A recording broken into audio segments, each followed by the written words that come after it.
बोलो जय श्री राम। जय श्री राम बोले। हाँ जय श्री राम बोलो, बोलो जय श्री राम। हमें ही बोलना पड़ेगा। नहीं बोलना पड़ेगा। अब बोलिए, अब बोलिए क्या क्वेश्चन। क्या क्या कह रहे हैं? जय श्री राम बोलेगे जब इंडिया में रहेगा नहीं पाकिस्तान जाओगे। हम नहीं बोलेंगे जय श्री राम, लेकिन कोई बात नहीं, आप मत बोलो। हाँ बताइए आप। ये क्या लॉजिक है कि मतलब जय श्री राम बोलोगे तभी भारत में रहना पड़ेगा? नहीं नहीं, ऐसा कोई लॉजिक नहीं, वो तो हम मैं मुसलमान हूँ, मैं अल्लाह आपको कहूँगा अल्लाह अकबर बोलो। नहीं नहीं नहीं, वो तो एक भावना है।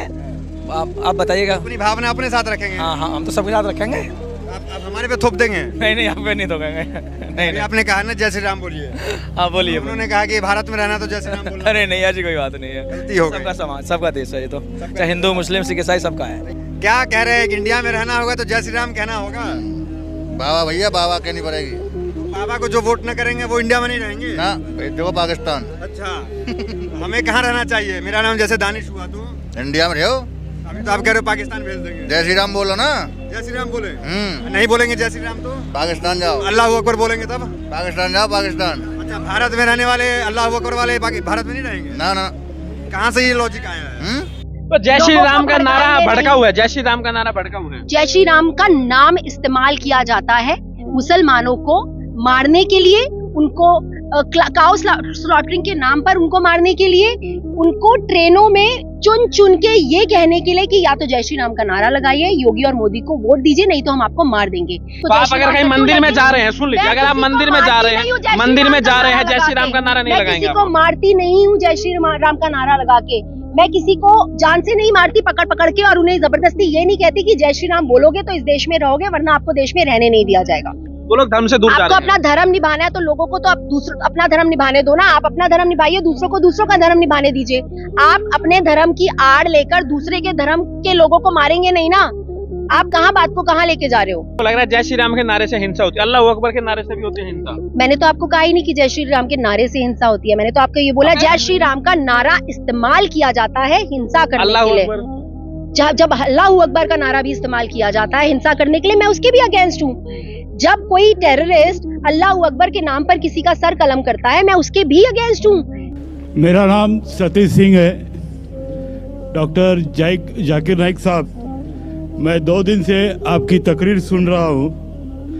आपके तकरीर में मेरे समझ में ये आ रहा है कि कुरान में सबसे ज़्यादा इंसानियत है। मेरा सवाल ये है कि दुनिया में हम जो प्रैक्टिकली दुनिया में देख रहे हैं, ये मुस्लिम ही ज़्यादा सबसे आतंकवादी है, और जो मासूम लोगों की हत्या कर रहे हैं, तो इंसानियत कहाँ है? माशाल्लाह भाई साहब ने 2 दिन तकरीर सुनी और उसे यकीन हो गया क्या कुरान में सबसे ज़्यादा इंसानियत है। माशाल्लाह, उसके मुबारक देता हूँ। लेकिन सवाल अहम है, सवाल गलत नहीं, आपका सवाल सही है। सवाल है कि हम देख रहे हैं मुसलमान ही आतंकवादी है। ये झगड़ा फसाद, मुसलमान फंडामेंटलिस्ट है, मुसलमान टेररिस्ट है, आतंकवादी है। जब हम कुरान पढ़ते हैं तो हमें इसका इज़हार होता है। लेकिन ये है क्यों गलतफहमी, जिस तरीके से मीडिया गलतफहमियां फैलाती है, हम उसको इग्नोरेंस में, अनजाने में मान लेते हैं। टेररिस्ट के मानी क्या है? मैं कहता हूं हर मुसलमान टेररिस्ट होना चाहिए, आतंकवादी होना चाहिए। आतंकवादी की मानी क्या है तो समझ लो। टेररिस्ट उसे कहते हैं जो इंसान दूसरे इंसान के दिल में टेरर पैदा करता है। अगर कोई चोर पुलिस को देख रहा है तो उसके दिल में टेरर आता है, खौफ आता है। उस चोर के लिए पुलिस टेररिस्ट है। इस तरीके से हर मुसलमान, कोई भी एंटी सोशल एलिमेंट मुसलमानों को देखता है, उसके दिल में खौफ आना ही चाहिए। अगर कोई चोर मुसलमान को देखता है, कोई बलात्कार करने वाला मुसलमान को देखता है, कोई भी एंटी सोशल एलिमेंट मुसलमान को देखता है, उसके दिल में खौफ होना ही चाहिए। कुरान मजीद में अल्लाह ताला फरमाते हैं सूरह अनफाल में, सूरह नंबर 8 आयत नंबर 60 में, खौफ पैदा करो उन लोगों के दिल में जो लोग एंटी सोशल है, जो हक को इनकार करते हैं, उनके दिल में खौफ डालो। लेकिन सवाल यह है कि कई बार एक शख्स एक काम करता है, उसे 2 लक़ब दिए जाते हैं। मिसाल के तौर पे हिंदुस्तान 60-70 साल के पहले अंग्रेज हम पर हुकूमत करते थे। कई साल किया।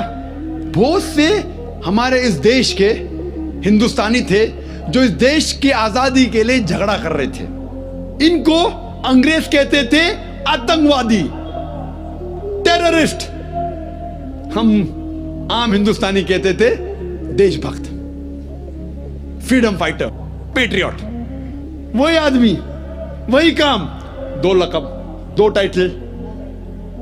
अगर आप अंग्रेज की बात मानते हैं, अंग्रेज कहते हैं हमें इस देश पे हुकूमत करने का हक है। अगर उनको हक है तो ये लोग को हम टेररिस्ट बिल्कुल सही कहेंगे।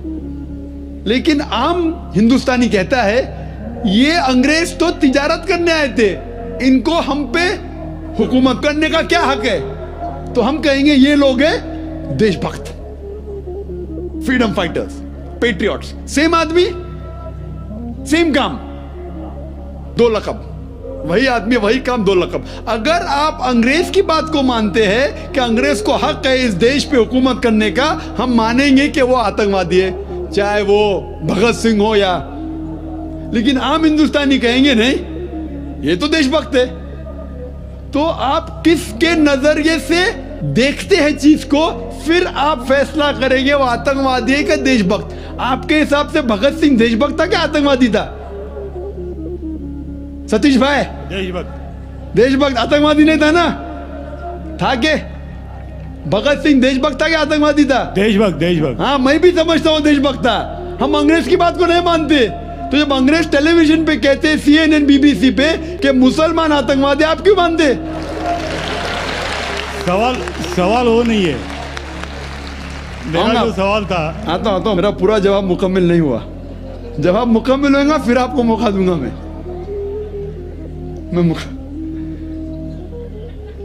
प्लेन भेजते, 1000 लोग का कत्ल किए अफगानिस्तान में, इराक में। मैंने कहा यूके में, ऑस्ट्रेलिया में, यहां भी अगर टेररिस्ट नंबर 1 है तो जॉर्ज बुश है।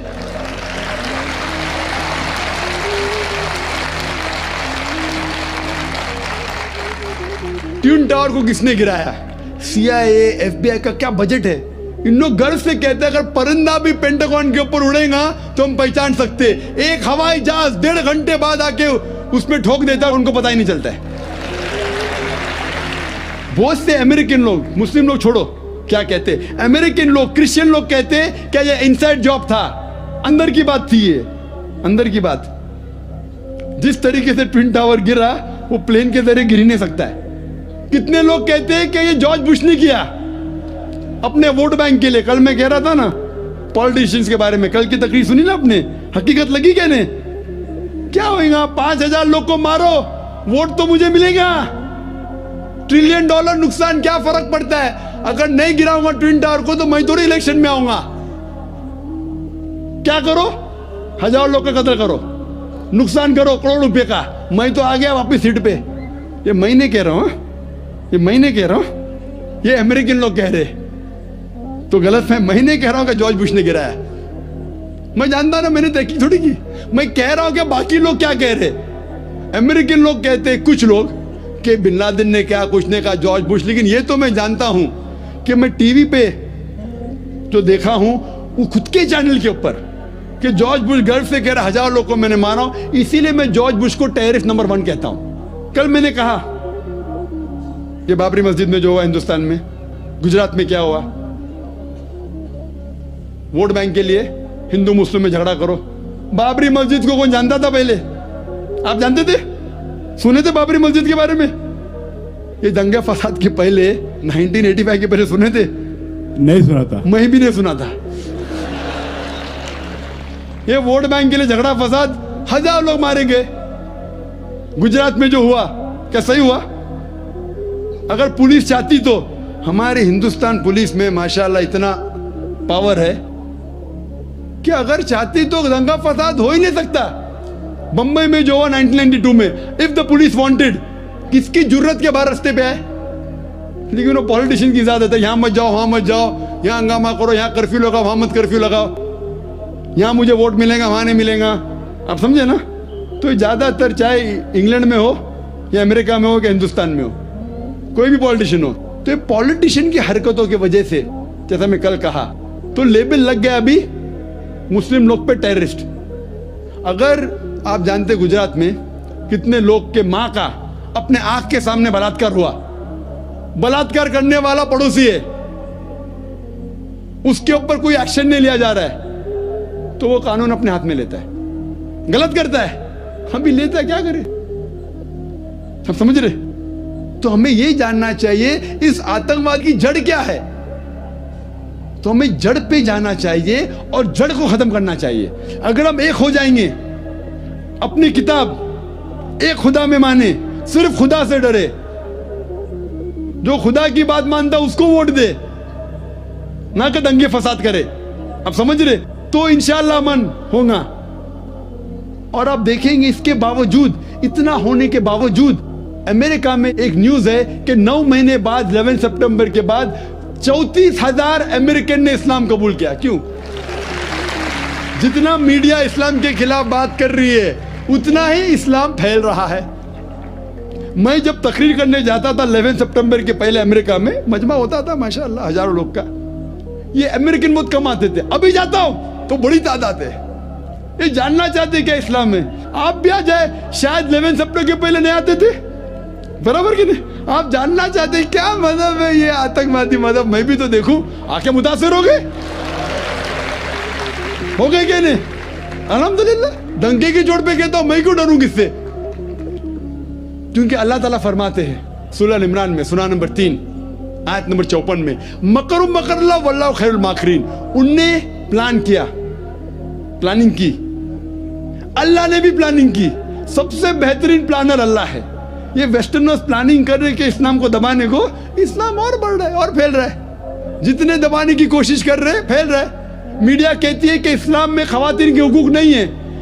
2/3 ऑफ द पीपल एक्सेप्टिंग इस्लाम, 66% के ऊपर जो लोग इस्लाम कबूल कर रहे हैं अमेरिका और यूरोप में, वो वुमेन है, औरतें। अगर औरतें को हुकूक हक नहीं मिलते इस्लाम में, तो ये अमेरिकन औरतें इस्लाम क्यों कबूल कर रहे, यूरोपियन औरतें क्यों कबूल कर रहे? क्योंकि इनको इस्लाम में जितने खराबी दुनिया में है उसका हल मिल रहा है।